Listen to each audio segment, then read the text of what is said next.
নমস্কার বন্ধুরা, মৌ কিচেনে তোমাদের সবাইকে স্বাগত জানাই। আজ তোমাদের কাছে আমি চলে এসেছি সম্পূর্ণ ট্র্যাডিশনাল অর্থাৎ পুরোনো দিনের একটা রেসিপি নিয়ে। আর এই রেসিপিটা আমার মায়ের কাছ থেকে আমার শেখা। আজকের রেসিপি হলো মুসুর চিংড়ির মুইঠা, যেটি খেতে দুর্দান্ত লাগে।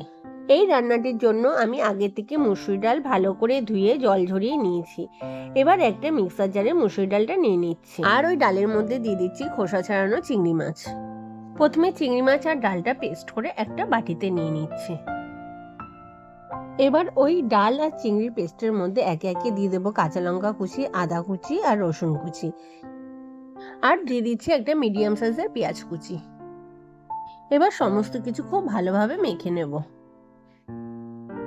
এবার ওই মেখে রাখা ডালের মধ্যে দিয়ে দেবো 1 টিস্পুন হলুদ গুঁড়ো, ঝালের জন্য দিয়ে দিচ্ছি লঙ্কার গুঁড়ো, আর দিয়ে দেবো স্বাদ মতন লবণ।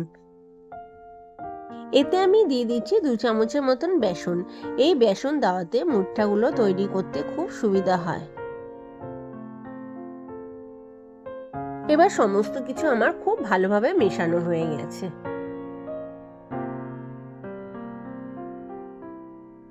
ডালটা মেখে নেওয়ার পর আমি হাতটা খুব ভালোভাবে জল দিয়ে ধুয়ে নেব।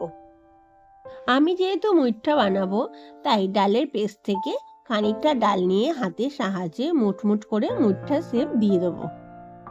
তবে এই ক্ষেত্রে আমাদের অবশ্যই খেয়াল রাখা প্রয়োজন যে মুঠটাগুলো আগের থেকে কিন্তু বানিয়ে রাখলে একদমই চলবে না। তাই আমি অপর দিকে গ্যাসের চুলায় একটা প্যান বসিয়ে তাতে পর্যাপ্ত পরিমাণে সাদা তেল গরম করে নিয়েছি, আর একটা একটা করে মুঠটা হাতে রেডি করে ওই তেলের মধ্যে দিয়ে দিচ্ছি। মুঠটাগুলো ভাজার সময় গ্যাসের ফ্লেমটা অবশ্যই মিডিয়াম টু লোতে রাখতে হবে, তা না হলে মুঠটাগুলো ওপর থেকে লাল লাল হয়ে গেলেও ভেতরটা কিন্তু কাঁচা থেকে যাবে।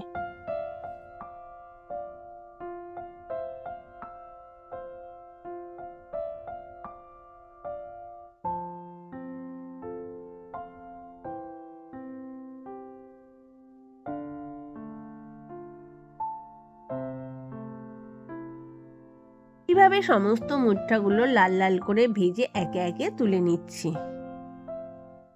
তোমাদের যদি চিংড়ি আর ডালের পেস্ট থেকে এরকম ভাবে মুটমুট করে মুঠটা রেডি করতে অসুবিধা হয়, তাহলে সেই ক্ষেত্রে তোমরা কিন্তু এরকম ভাবে বড়ার মতন করেও রেডি করে নিতে পারো।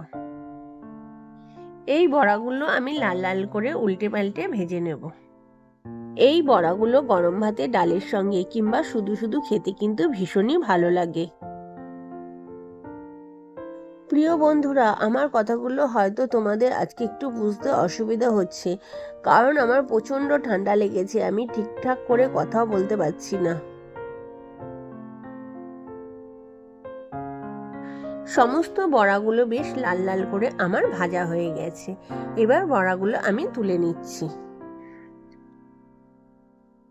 মুঠাগুলো ভেজে নেওয়ার পর কড়াইয়ের তেলটা সামান্য একটু কমিয়ে তাতে দিয়ে দেবো রসুন কুচি আর পেঁয়াজ বাটা,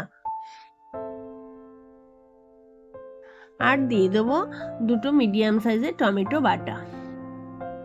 এরপর মশলাটা সামান্য একটু কষিয়ে নেবো যাতে টমেটোর কাঁচা গন্ধটা চলে যায়। তারপর দিয়ে দেবো আদা ও কাঁচা লঙ্কা বাটা। এবার রঙের জন্য দিয়ে দেবো হলুদ গুঁড়ো, আর ঝালের জন্য দিয়ে দেবো লঙ্কার গুঁড়ো। আমি এখানে রেগুলার লঙ্কার গুঁড়ো ব্যবহার করেছি।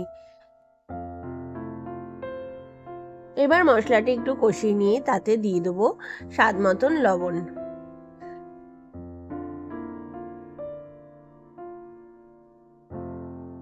মশলা কষানোর সময় আমি ওই মশলার মধ্যে দিয়ে দেবো খুব সামান্য পরিমাণে চিনি। এতে করে গ্রেভির কালারটা যেমন সুন্দর আসবে, তেমনি তরকারিতে লবণ আর ঝালের ব্যালেন্সটাও ঠিকঠাক থাকবে।